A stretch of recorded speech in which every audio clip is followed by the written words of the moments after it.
Welcome to the SWAYAM MOOC course, NGOs and Sustainable Development, Unit 4, Module 27, Global Initiatives in Protecting the Global Environment. Learning Objectives. By the end of this module, you will be able to learn about the major initiatives undertaken internationally for protecting the environment, understand the role of government and citizens in implementing the treaties, agreements and regulations. Global environmental protection in the 21st century. In the past 3 decades, protecting the global environment has emerged as one of the major challenges in international relations. Governments have endorsed global environmental treaties, hundreds of regional and bilateral agreements, dozens of comprehensive action plans which set forth a blueprint for implementing sustainable development. The result is an increasingly complex and a rich body of international environmental laws and policies. The need to protect the environment has risen sharply in recent times because of the following issues: 1. Ozone depletion, greenhouse effect and global warming. 2. Desertification. We find many of the lands are becoming dry, arid, desert, so the land degradation is happening. 3. Deforestation. Because of the growing population, people are consuming more of resources, which leads to cutting down of the forests, the woods, the trees, and this leads to deforestation. The fourth issue is loss of biodiversity, and the fifth reason is disposal of waste, which is not properly done. So, there are lots of treaties, agreements which has come into force so that we are catering to these things and we are able to protect the environment. The treaties and conventions for improvement and protection of the environment are presented now. There are several such treaties, conventions and regulation. The major ones are being highlighted now in this module. The first is the Montreal Protocol. This was adopted in 15 September 1987. It is a multilateral environmental agreement, and this protocol is the only UN treaty which was initially agreed by only 64 countries, but this was later ratified by all the 197 UN member countries and states. This protocol regulates the production and consumption of man-made chemicals which can deplete the ozone layer. Certain chemicals or substances damages the stratosphere ozone layer in the atmosphere. As shown in the picture, it is very clear that there are several layers surrounding the earth. We have the first layer, which is called the troposphere, and this is the layer where the airplanes fly. Beyond this, we have the stratosphere, where we have the ozone, which is covering us and protecting the human from UV radiation that comes from the sun. Beyond the stratosphere, we have the mesosphere, then the thermosphere and the exosphere. The stratosphere ozone layer acts as the Earth's protective shield that protect the human as well as the environment from harmful levels of ultraviolet radiations that is coming from the sun. It is said that if such UV radiations enter the Earth's surface, then it causes skin cancer, cataracts and many other skin diseases. Under this treaty, the developed and developing countries have equal but differentiated responsibilities towards the ozone depleting substances, but both group of countries have binding, time targeted and measurable commitments which has been agreed upon by all the 197 member states and countries. India became the signatory member of this treaty during 19th May 1992. Chlorofluorocarbons, which is known as the CFCs, is the gas which is used worldwide. It is present in the refrigerator, air conditioners, etc. It is very harmful and is very powerful more than carbon dioxide. On 15th May 2016, parties of the Montreal Protocol adopted the Kigali movement to curtail the consumption as well as the production of CFCs. Next comes the Kyoto Protocol in 1997. Kyoto Protocol is an international agreement within the United Nations Framework Convention on Climate Change. Signed in 1997, it came into effect only from 2005 and it commits the state parties to reduce the greenhouse gas emission based on the premise that global warming exists and human made carbon dioxide have caused it. There are 6 greenhouse gases, namely carbon dioxide, methane, nitrous oxides, hydrofluorocarbons or the chlorofluorocarbons, which is the CFCs, perfluorocarbons, which is called the PFCs, and sulfur hexafluoride, which is called as the SF6.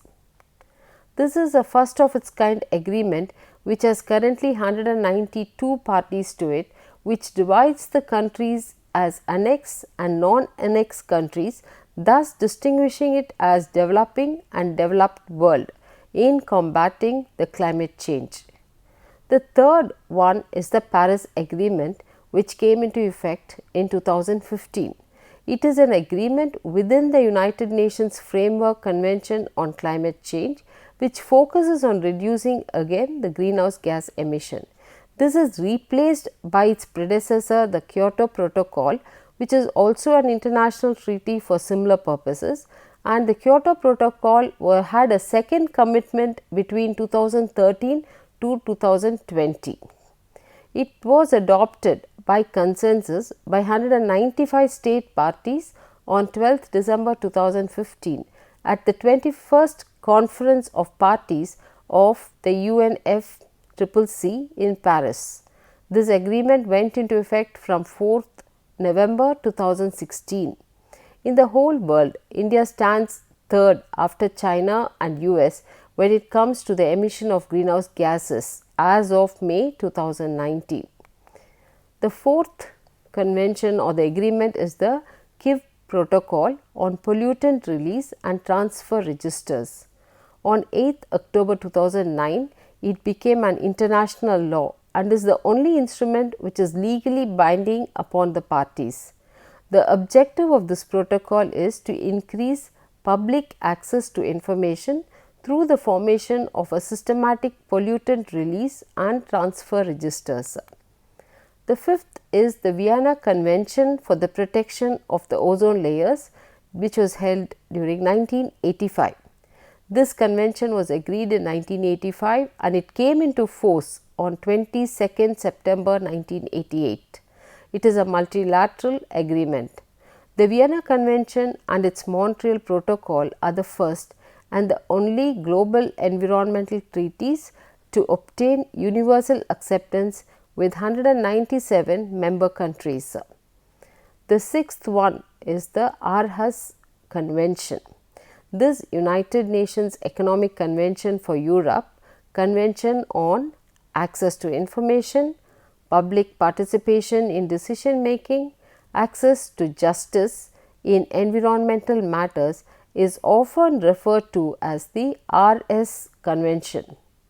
It was adopted on 25th January 1998 and it came into force in October 2001. Now, the seventh agreement is the Basel Convention on the control of transboundary movements of hazardous waste and their disposal in 1989. This is the very famous convention, the Basel Convention, and it was adopted in March 1989 in Basel, Switzerland, and it came into force in 1992, and then 187 parties are members of this convention and it came into effect during October 2018.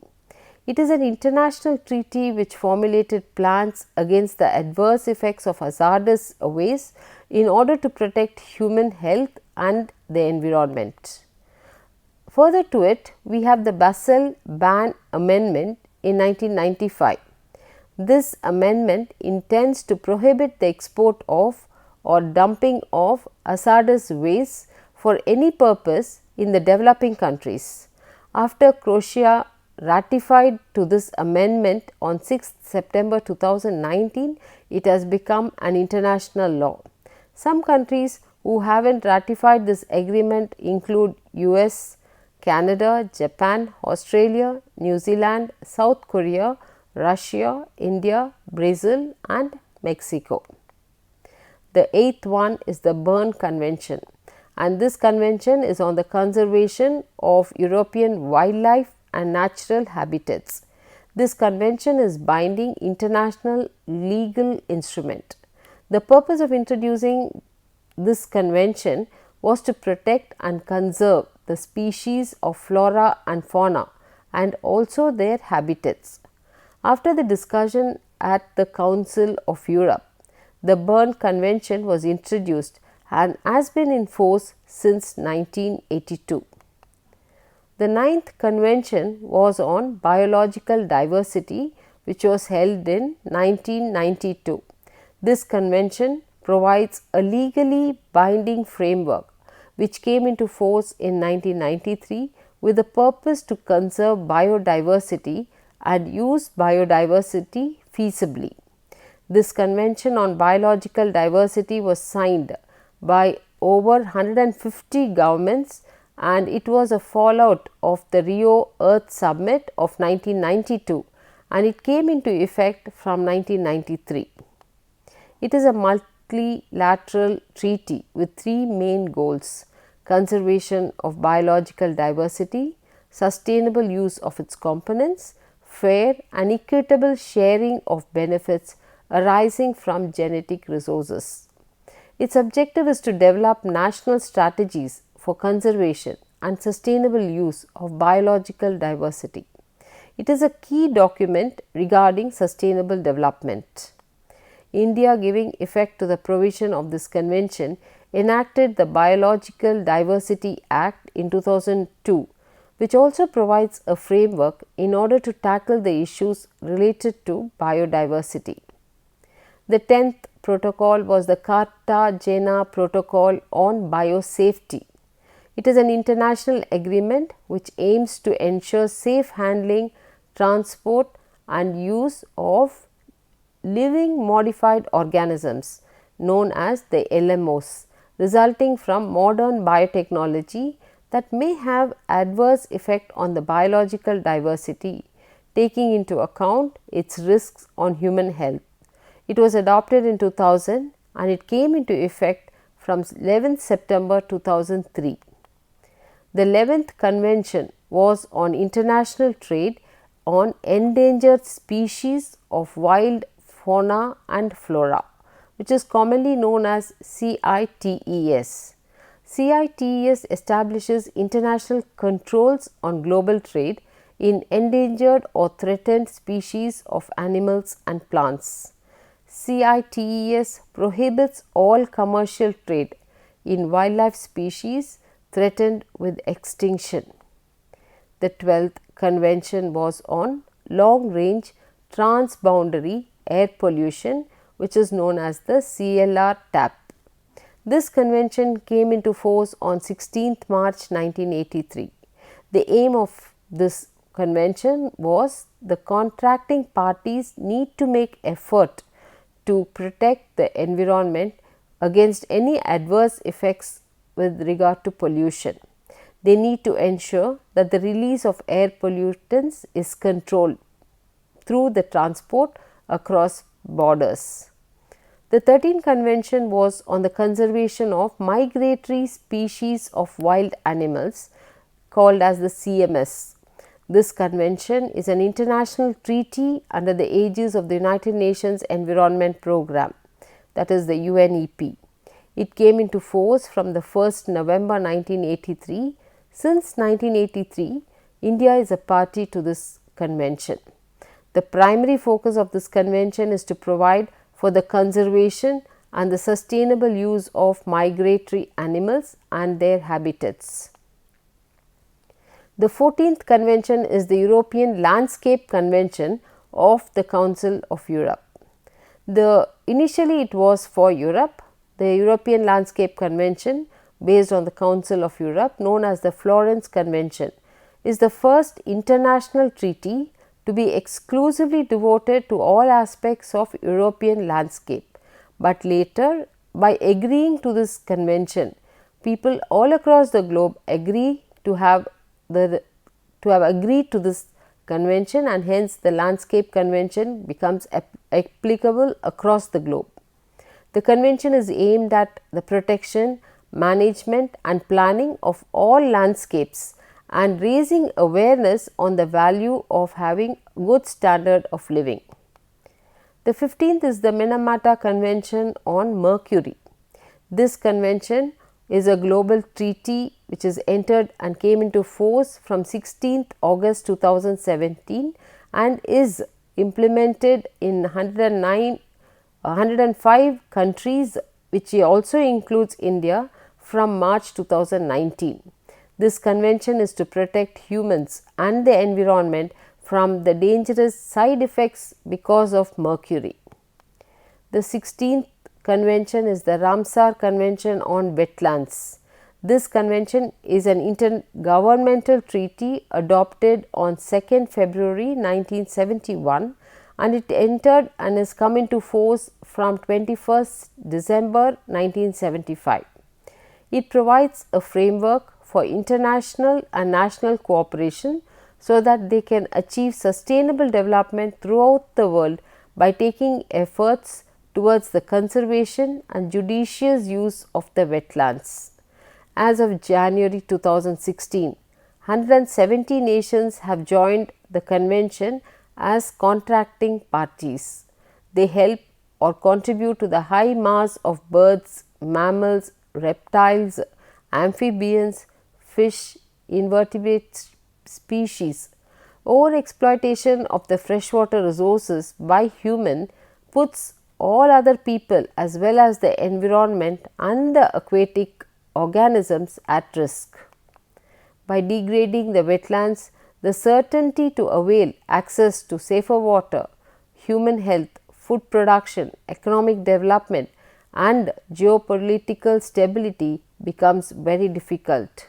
Further, it also degrades the wetlands and it rapidly widens the gap between the water demand and the water supply.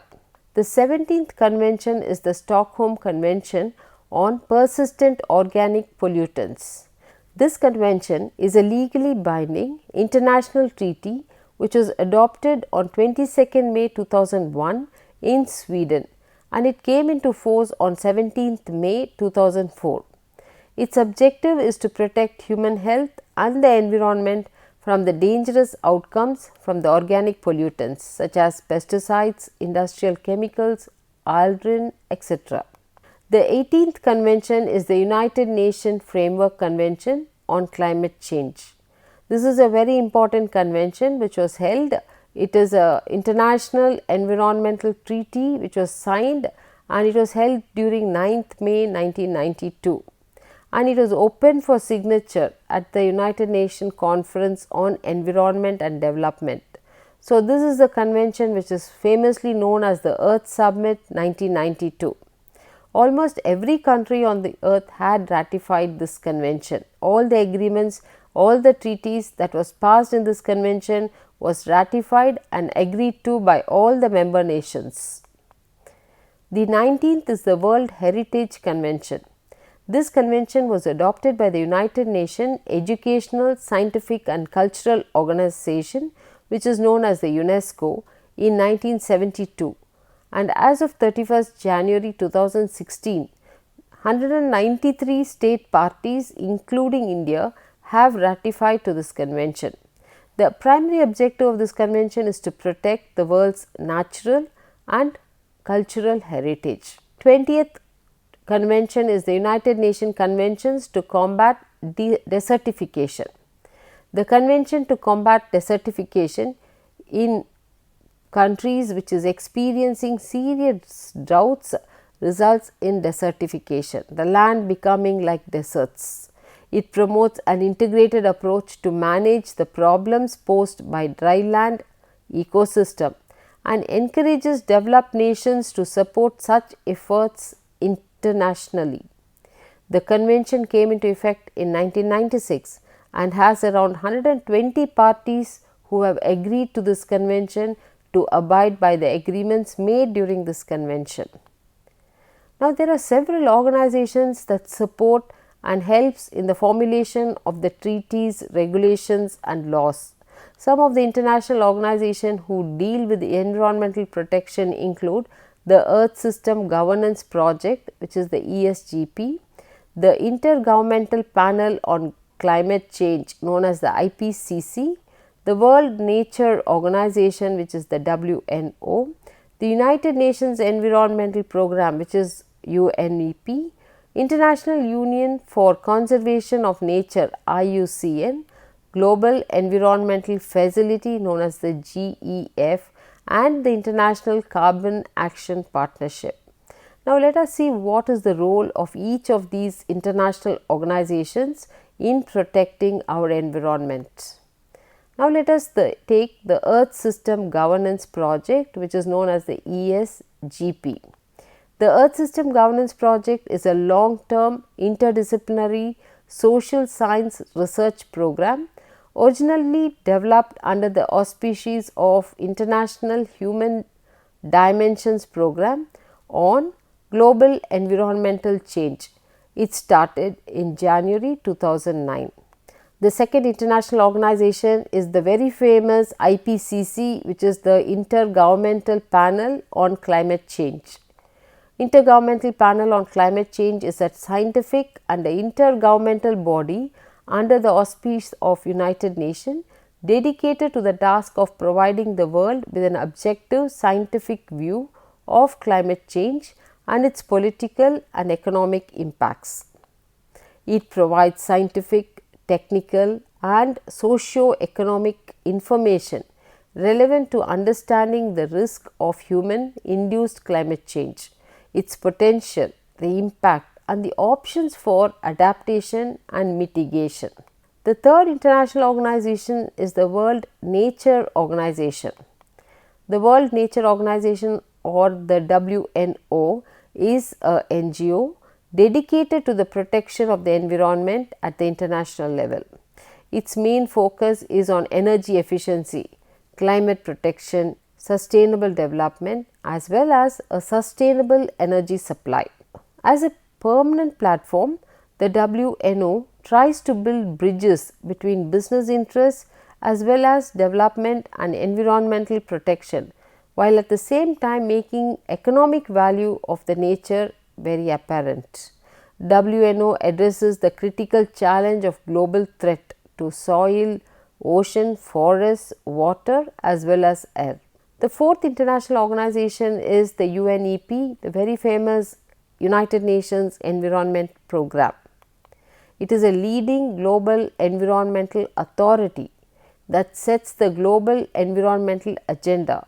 It promotes coherent implementation of the environmental dimension of sustainable development within the United Nations system, and it serves as an authoritative advocate for the global environment. As we have already seen, the sustainable development goals have been propounded by the UNEP. It provides leadership and encourages partnership in caring for the global environment.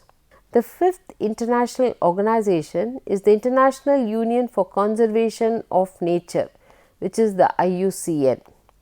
The IUCN is a membership union uniquely composed of both government and civil society organizations. It is an international organization working in the field of nature conservation and sustainable use of natural resources. It is involved in data gathering, analysis, research, field projects, advocacy and education, all working towards nature and the natural resources. The sixth international organization is the Global Environmental Facility, which is known as the GEF. The Global Environmental Facility was established on the eve of the 1992 Earth Summit. The GEF is a unique partnership of 18 agencies, including the UN agencies, multilateral development banks, national entities and international NGOs, working with 183 countries to address the world's most challenging environmental issues. The GEF provides grants for projects which is related to biodiversity. It could be climate change, international waters, land degradation, the depletion of ozone layer, the persistent use or the extermination of organic pollutants, mercury, sustainable forest management, food security, sustainable cities. So, GEF provides fund in a project mode to different agencies so that they work towards environmental protection. The next is the International Carbon Action Partnership. The International Carbon Action Partnership was founded in 2007 by more than 15 governments as international cooperative forum, bringing together the states and sub-national jurisdiction that have implemented or are planning to implement emission trading system, which is the ETS. The rationale behind ICAP is that linking the carbon cap and trade system would provide for environmental benefits and reduction of emissions. In spite of all these treaties, action plans and other instruments, climate change has caused several disasters, and in the past decade we find that the past decade has been the warmest as compared to the previous years. The ozone layer continues to deteriorate. Species extinction is at the highest level since the end of the dinosaur era. Fish populations are crashing and toxic chemicals are accumulating in every part of the globe and in every living organisms, including human beings. So, what do we do? What action do we take? Treaties are present on one side, agreements are arrived at by international conventions, international bodies, and the member states, including India, have accepted to implement these agreements and these regulations. So, what do we do to ensure whatever has been agreed upon has been implemented? So, we need to find what is the environmental policy gaps present. Despite the laws and action plans, gaps do exist in the international environmental policy framework. Now, how do we fill this gap? We need to do it in a very systematic and in a very strategic manner. The first one is getting the rules right regarding the climate change. Climate change may be the single most significant environmental issue that all of us are going to face in the next decade. We find several climate rise, the temperature rise in many areas, the glaciers melting and unsuspected rainfall in many regions, flooding happening. So, all these could be because of the climate change. In the Kyoto Protocol, industrialized countries committed to reduce the net greenhouse gases emission by an average of 5% from what was existing as of 1990. Further, the parties also established an international trading system in carbon emission, so that they are able to trade. If the developed country is emitting lots of carbon, they can sell this and pass it on to the developing nations and instead pay them money for the emission that they are releasing to the atmosphere. Carbon emissions will soon trade like any other commodities throughout the world. Issues to be addressed in such case include how to count the carbon sequestration by forest, landfills, agricultural practices, while calculating what is the net country's carbon dioxide or the greenhouse gas release, so that based on the country's greenhouse gas release, taxes can be put on those countries and these taxes can be traded for money to other countries which has less amount of carbon dioxide emission.